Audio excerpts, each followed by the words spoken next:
ఇప్పుడు 175 నుండి 11కి రావడం అనేది వైసీపీ పార్టీ ఇక భవిష్యత్తు లేదన్నది చాలా మంది చెప్తున్న మాట. లేదంటారా భవిష్యత్తు? లేకపోతే మళ్ళీ 2.0లో గెలిచే అవకాశం ఉందంటారా? లేదండి, పార్టీకి 40% ఓట్ షేర్ ఉంది. ఆ! లేదు అనేసంత తక్కువలో ఏం లేదు.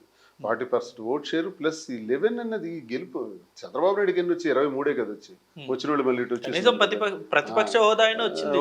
వచ్చింది అనుకోండి. ఆ! ఈ 11 ఇది ఏంటంటే ఈ ఫిగర్స్ ఎప్పుడు పర్మనెంట్. రాజకీయాలు ఎలా ఉన్నాయంటే ఒక్కోసారి అదో పాతాళానికి వెళ్ళిపోతుంటాం, మళ్ళీ లేస్తుంటాం. కాంగ్రెస్ పార్టీ ఇలాంటి పరిస్థితులు చాలాసార్లు జీవితంలో చూసింది.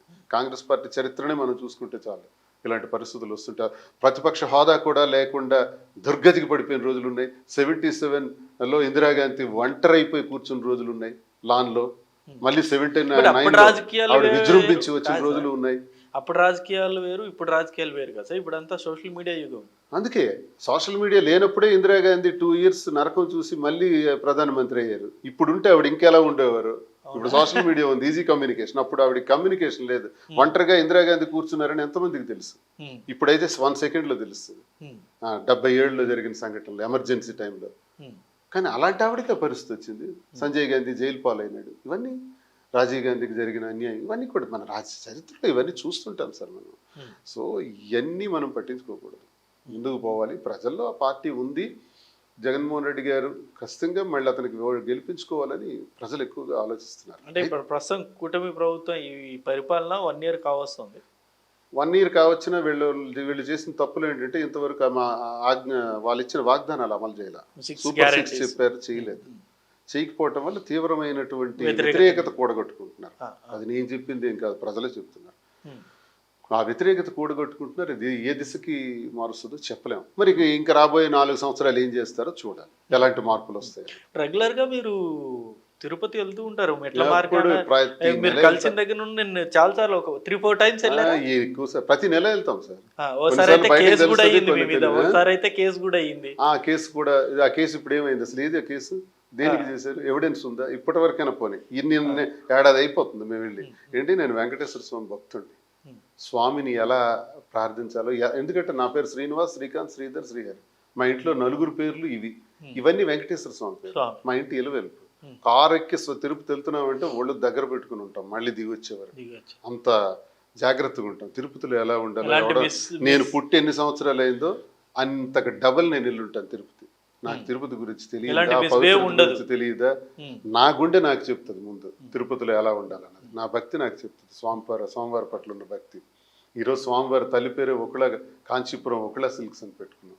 ఇవన్నీ స్వామి మీద భక్తి చేసాం. మేము వెళ్ళి రీల్స్ చేసాం, వెడ్డింగ్ షూట్స్ చేసాం. ఏవి ఎవిడెన్స్లు? సంవత్సరం అవుతుంది కదా, ఏది రీల్ చేసినట్టు ఒక ఎవిడెన్స్, సర్వేలెన్స్ కెమెరాస్ ఉంటాయి కదా. ఒక వెడ్డింగ్ షూట్ చేసినట్టు ఒక ఎవిడెన్స్ చూపించమనండి. సర్వేలెన్స్ కెమెరాస్ ఉంటాయి కదా. కేసు ఏమైంది? జస్ట్ ఊరికి చెయ్యాలని పబ్లిసిటీ పెరిగింది.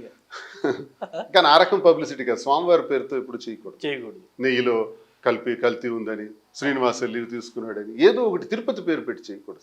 అది పుణ్యక్షేత్రం, కోటాను కోట్ల మంది ప్రజలు. నమ్మరా సార్ నిజంగా నెయ్యిలో కల్తీ జరిగిందంటే?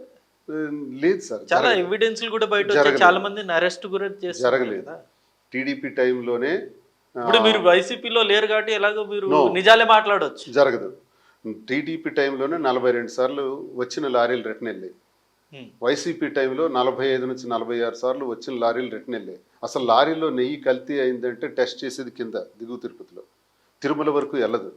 తిరుపతి వరకు వెళ్ళి టెస్టింగ్ చేసిన తర్వాత అక్కడ పెద్ద చాలా మెకానిజం, చాలా టెక్నికల్గా టెస్ట్ చేస్తారు. ఆ టెస్ట్లో ఏమాత్రం తేడా వస్తే కింద నుంచి పంపించేస్తారు.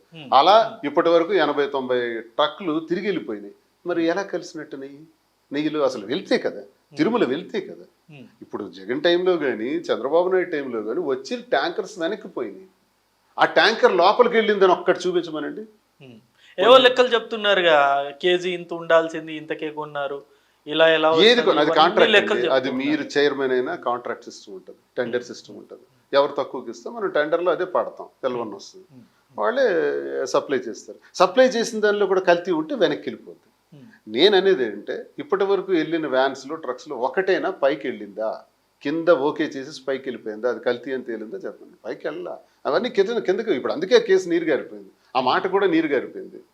సుప్రీంకోర్టు కూడా కమిషన్ వేసింది, అవంతా నడుస్తున్నాయి. నడుస్తుంది. అది నిలబడవు సార్. మనం ఇక్కడ ఏ పార్టీ ఏ రాజకీయం అని పక్కన పెడితే వెంకటేశ్వర స్వామి దగ్గర అలా చేసేవాడు ఎవడైనా ఉంటే వాడు సామాన్యమైనటువంటి పరిస్థితులు ఎదుర్కోడు, చాలా నష్టపోతాడు. నేను నా నోటితో అన్ను కానీ చాలా నష్టపోతారు అలాంటి తప్పుడు పనులు ఎవరు చేసినా.